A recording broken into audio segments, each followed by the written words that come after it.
Hi, and welcome to Rule of Carnage. We're a couple of games designers talking about games design, hopefully giving the odd sort of bit of advice. My name's Glenn Ford. I'm here as usual talking to Mike Hutchinson. So Hello. today we're going to have a little chat for the tabletop gaming spring showcase, and we're going to be looking forward a little bit to some bits and pieces that we're planning on doing over the next 6 to 12 months.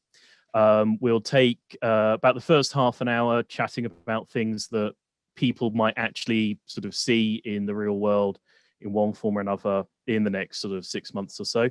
And then in the second half of the podcast and in the second video, we're going to do a little pitch battle of some bits and pieces that are sitting in our notebooks that we're working on, see if each other finds them interesting, and give each other a little sort of thumbs up or thumbs down on each of those ideas.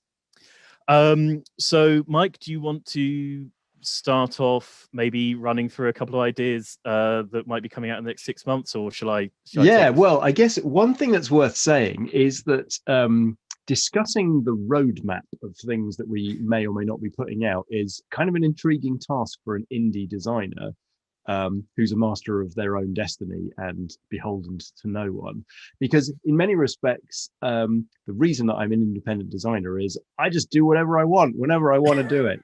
And so, although we're going to talk about some of the things that are kind of somewhat planned and in our minds for things that are coming up, it's worth saying that for independent designers like us, we can change our minds anytime we like. And because in most cases we aren't bringing out a bunch of product sort of all in concert with each other, we actually don't really need to have very locked in release schedules. So Yeah, totally. particularly for myself, I'm going to talk about some things that I might do, but I might get excited about something else during the pitch battle video and go off and do that instead. Yeah, I mean, interestingly, obviously, and this is probably true for a lot of people, lockdown has taken a bit of a sort of swerve on some of the things that I was intending to do for the next 12 months. So one of the projects I'm going to be talking about is one that I've brought forward, and I've dropped another one back. So yeah, I mean, I'll just go and talk about that situation right now. Yeah, I think that's interesting. Yeah, so your roadmap had to adjust based on the fact that you had a game that really wasn't a good idea to drop during a global pandemic. So tell us about that. Yeah. So I've been working on a game called Song of Tales. So that's a storytelling game, very much based around sort of building a story and slotting in words and having to put phrases in particular fashions. So you might have to rhyme, or you might have to use kennings to put a phrase in. And the thing about Song of Tales is it's a very face-to-face group of people relaxed around a table telling stories very physically together. It also has a mechanic where you've got to share moving a particular piece around the board. And aside from the fact that sort of releasing that into a world where getting a group of people relaxed around a table is less of a proposition, it's also been extremely difficult to give it proper play testing. So I've run a few play tests, but nothing like what I'm comfortable with. I was really hoping that there would be some sort of conventioning or at least club meetups going on at this point to get that into a place where it was going to be ready to publish sort of in the early summer. So that's been knocked back.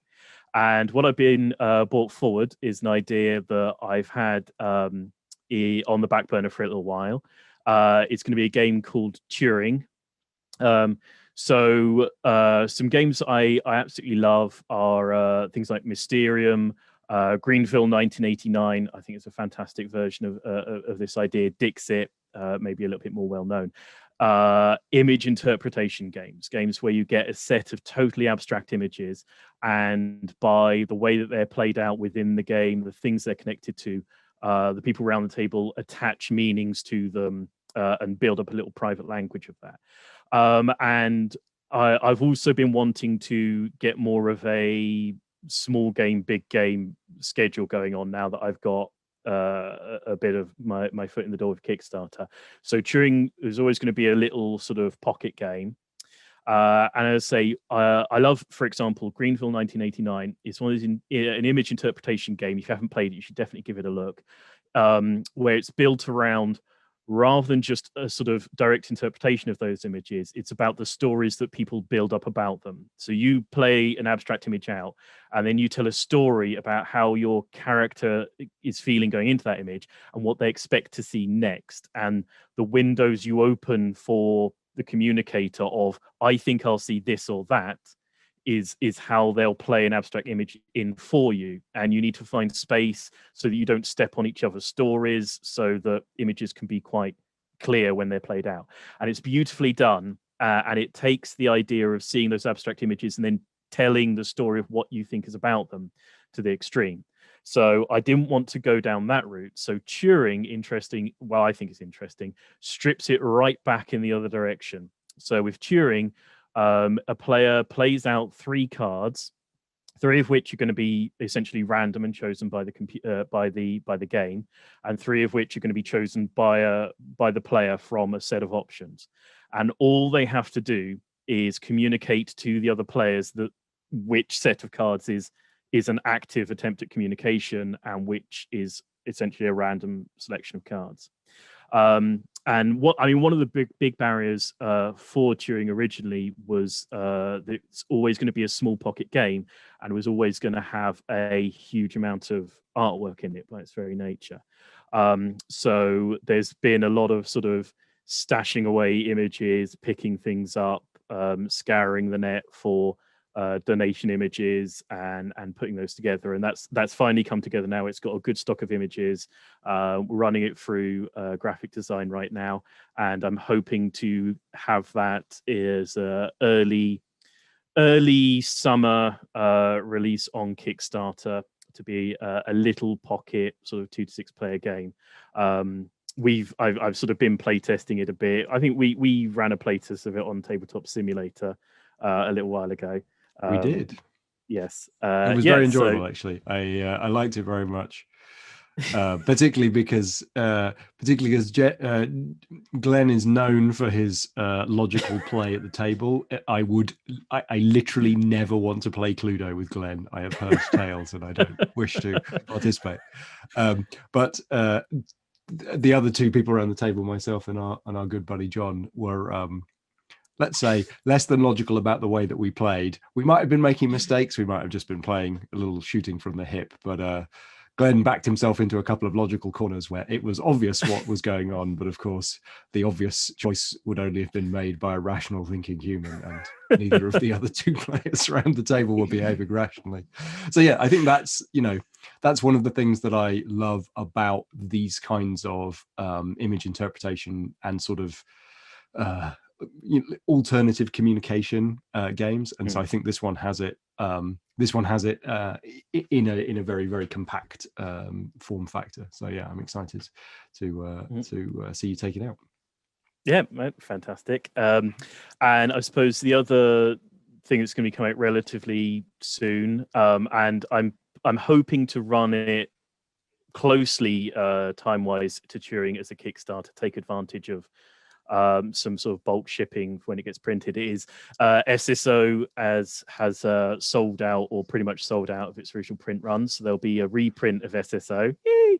So there'll be a reprint of SSO going on Kickstarter, and that will have alongside it one of the new challenge decks. So one of the things about SSO, if people aren't familiar with it at all, is that it has a base set that tells a story of essentially 2001: A Space Odyssey. You're being killed off by a rogue AI, but the challenge deck that tells the story can be slotted in and out in a modular fashion. So it's been a series of expansions replacing those. So when the SSO reprint goes up again, hopefully that'll be early summer, there'll be the Wonder of Wobs challenge deck coming in with it, where the ship is overrun by tiny cute furry creatures that mean that you can't access various systems and slowly suffocate you out. So that was the second most popular game voted for on the original SSO Kickstarter by fans. Give the people what they want. So Yep, yeah, no, yep. So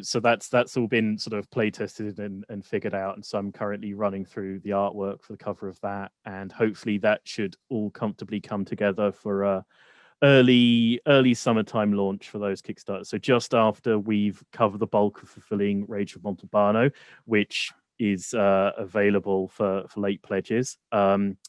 We will go on, launch those Kickstarters, and carry on the release train, as it were. Slight sidebar on that. So I'm interested, just because it might not be clear from the outside.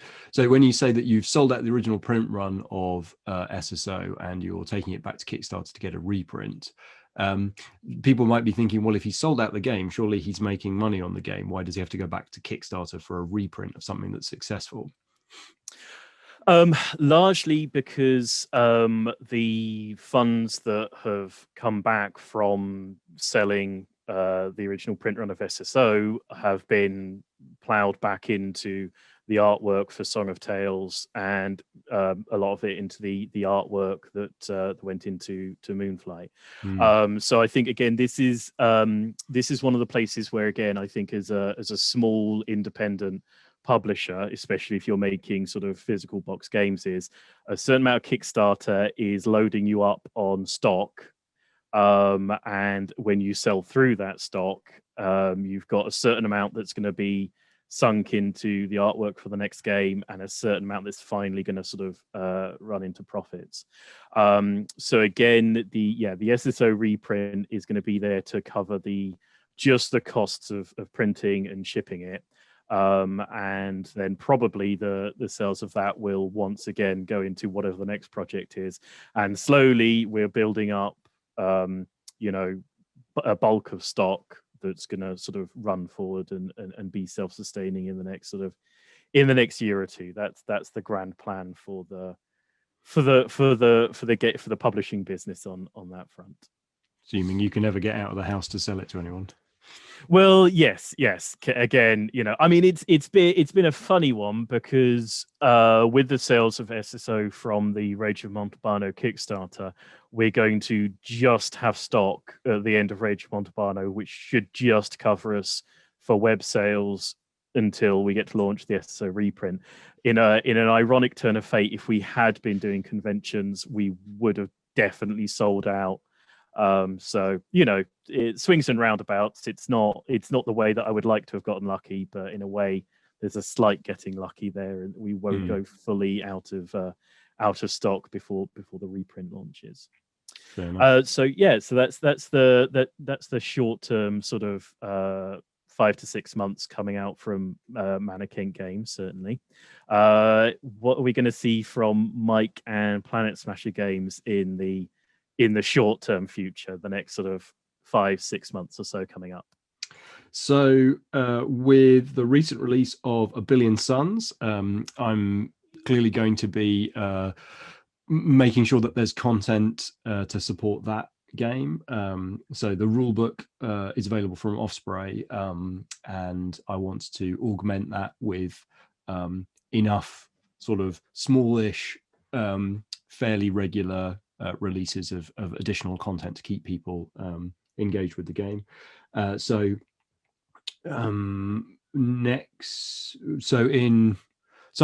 sometime in March, when that issue of Miniature War Games drops, there's going to be a narrative solo campaign, which is essentially like a sort of single player story mode from a video game. And I've written some solo rules, which are still, as we talk today, still in beta. That obviously is like, as the game is coming out during a lockdown here in the UK, I needed to provide some solo rules to give people an opportunity to get it to the table. But it's also something that I've always wanted to do with A Billion Suns, because A Billion Suns is it's got a kind of real-time strategy video game DNA somewhere in it.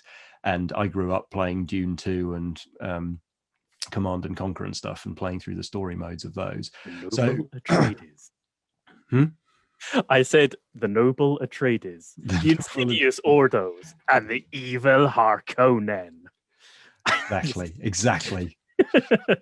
So I wrote for miniature war games. I wrote this 3-mission linked 3-mission campaign, and it was actually a real pleasure to write and really fun to play. So it's nice because I hadn't quite twigged how I was going to go about writing these story modes, but it's been in the backlog for the game for ages. So I think one of the things that I will likely do, depending on how the situation evolves globally, is I'll probably write 1 or 2 more of these like 3-episode narrative campaigns so that people can play out a little part of the story, and I think it also gives me quite an easy way to present something that is definitely not Star Wars and definitely not Star Trek, and give some flavor for people to kind of dive into the sort of stories that they want to tell.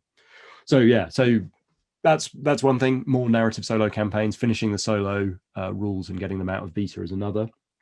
And it's mentioned in the Billion Suns rulebook, but the missions, the contracts that you get in the rulebook are only the first of an imagined subsequent set of these things. And the one that's in the book is the sort of industrial activities and espionage one called the Core Systems contract, and that allows you to play a game which is very much about poodling about, protecting utility ships, getting jobs done, and so on. And there's a number of other ways that I want to help people be able to play the game, and the one that is like most obviously missing but was deliberately avoided because I wanted the game to come out and feel like something very different is a contract set called Warzone, where the game is adjusted slightly by the mission pack to play a little bit larger, play a little bit more head-to-head, play a little bit more aggressive. And I'd struggled with that for quite a long time, but I've had some recent success putting together some new approach for Warzone. So I hope to get the Warzone contract set out in the next 6 months or so that the game doesn't get dismissed as, well, it only does this one weird thing and you can't just play spaceship battles. So I want to provide this just spaceship battles module. And then the sort of last thing that I can see on the A Billion Suns roadmap at the moment is I have a slightly more filigreed map campaign system that sort of comes from my deep childhood love of Mighty Empires and having little armies moving around a hex grid. So it hasn't been play tested enough. I don't think it will ever be play tested enough, but I'd like it to be a little bit more play tested than it is at the moment. And so it's got a sort of, you start with a sort of a hex grid, Settlers of Catan type looking layout, and that's your sort of subsector, and the players in the campaign are moving their fleets around, and sort of there's a kind of meta board game within which games of A Billion Suns will then occur. So yeah, very, very nice kind of classic campaign system, but I like those sorts of systems. They can be very, when you get the right group together, they can be very crunchy and delicious. So yeah, so that's the A Billion Suns roadmap. Cool. For Gaslands, there's a couple things on the horizon, one very imminently.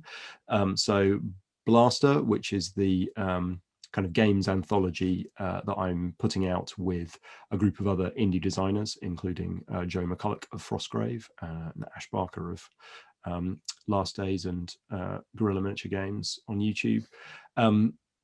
The third volume of that is due relatively soon, and I'm really excited to have put out in that a new campaign for Gaslands that's called Gaslands Legacy, and contains some slightly wild ideas about creating cars, which you use a sort of web page application that I've handcrafted myself. So you create cars based on the name of the car that's written on the bottom of the toy car, and then you play through what is quite a unfolding sort of narrative scenario, and depending on what you do during the games, you may get extra clues and extra upgrades and stuff.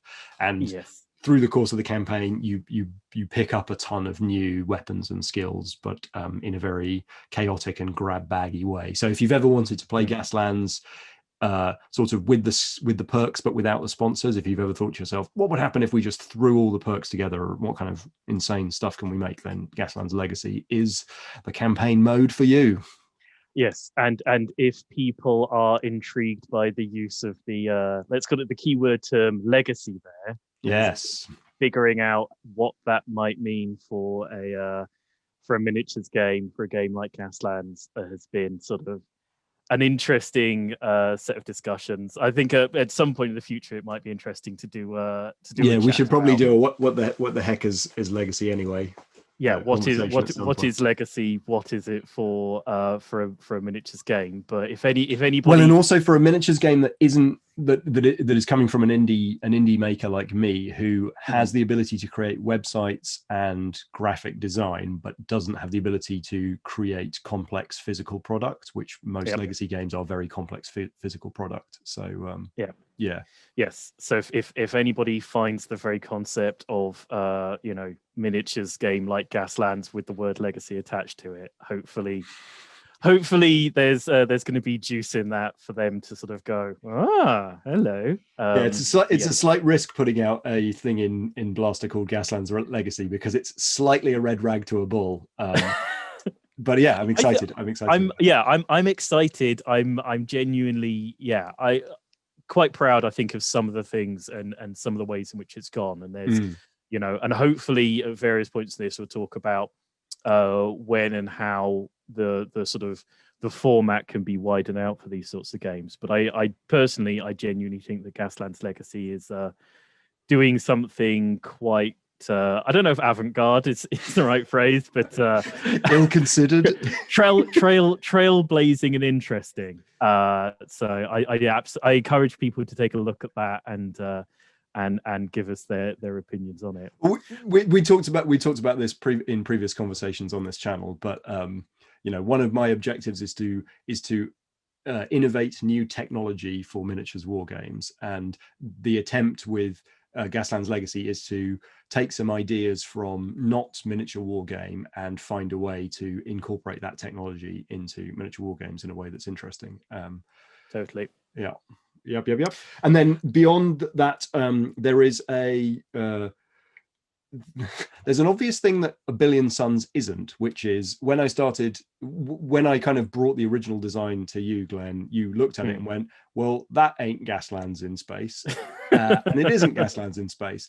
But the question remains, what would Gaslands in space be like? And so still in the relatively early sketches stage is a Gaslands in space, which might be called Space Truckers, where it takes some of the game sort of shape of A Billion Suns, but puts the Gaslands chaos into it, and so you would be a more prosaic set of small-scale, independent space truckers, and you'd be futzing about on a slightly smaller scale than the grand mega corporation warfare of A Billion Suns. And we'll see if there's some fun juice to be extracted from that. The primary intention being, can you take the mess of incorrectly scaled sort of big rigs and truck cabs that people who play Gaslands inevitably end up with, these things that don't look right in the Gasland scale. Can you chop all their wheels off, attach fins and bits of plastic to them, and turn them into space trucks? Yes. So I suspect the answer is yes, and let's have fun trying that out. I mean, knowing the highly creative range of folk that there are out there in the Gaslands community, that I would suspect the answer is a resounding yes. Yeah, certainly.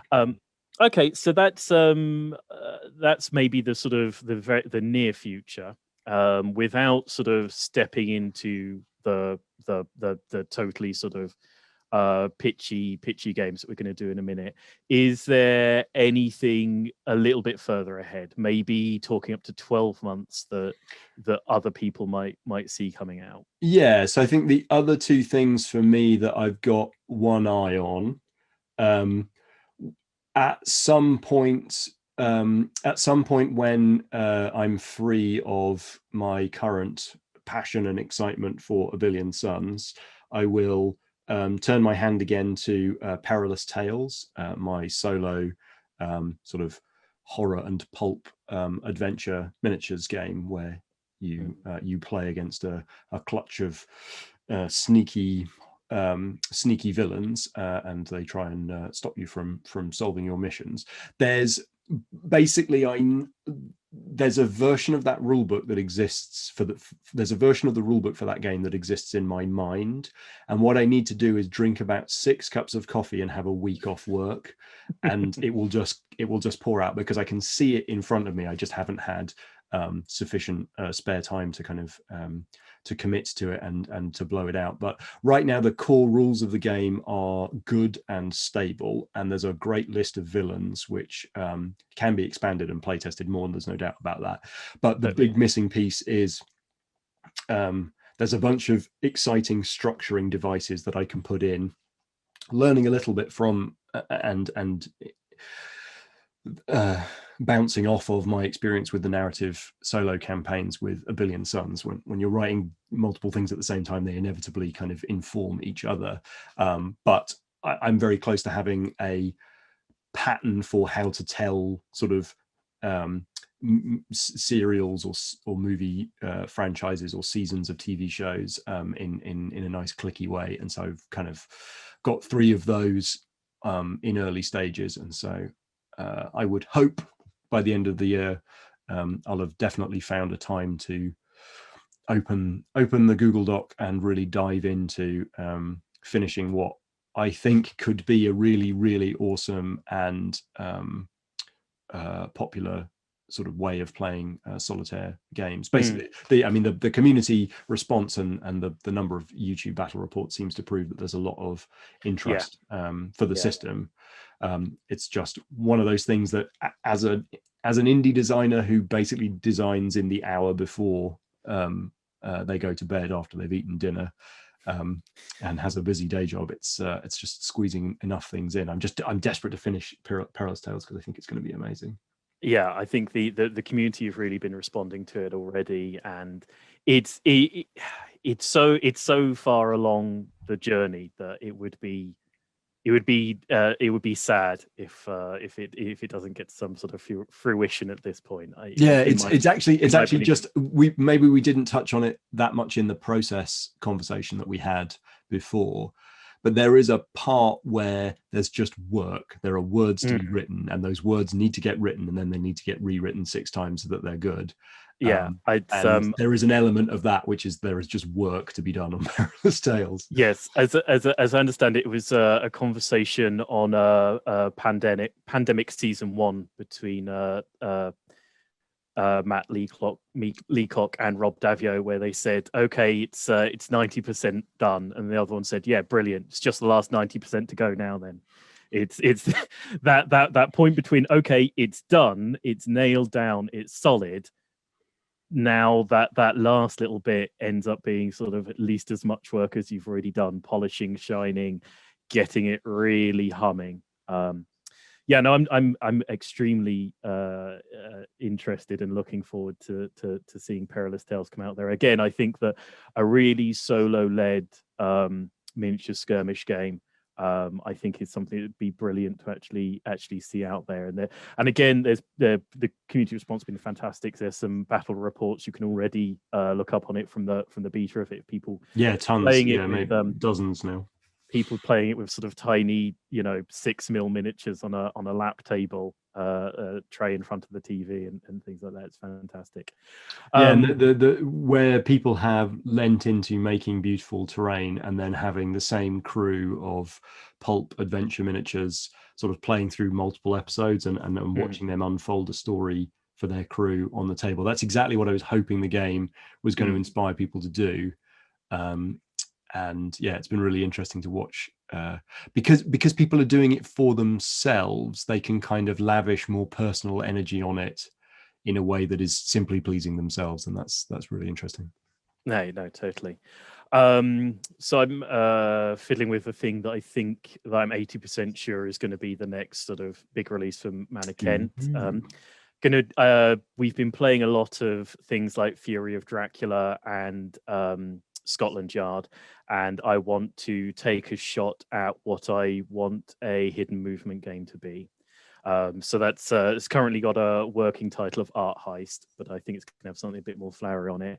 And that's going to be where I love the moments in things like Scotland Yard where Mr. X is one space away from the investigators, and Mr. X is sort of giggling to himself, half sweating, half giggling. It's like I can see them on the other side of the street. They can't see me. They're going to go the wrong way.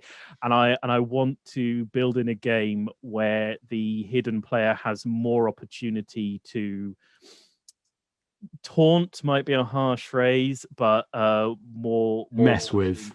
Encouragement to play the security guard. So I want to go with something that's a bit sort of a bit Thomas Crown affair, a bit sort of gentleman thief in an art gallery who stealing the painting isn't sufficient. He wants to steal the painting in a stylish way. Right, so very nice. He's going to have conditions to his revealing, and a central mechanic is going to be about the fact that guards are going to step and arrest, and then the villain is going to step and check where the guards can see him.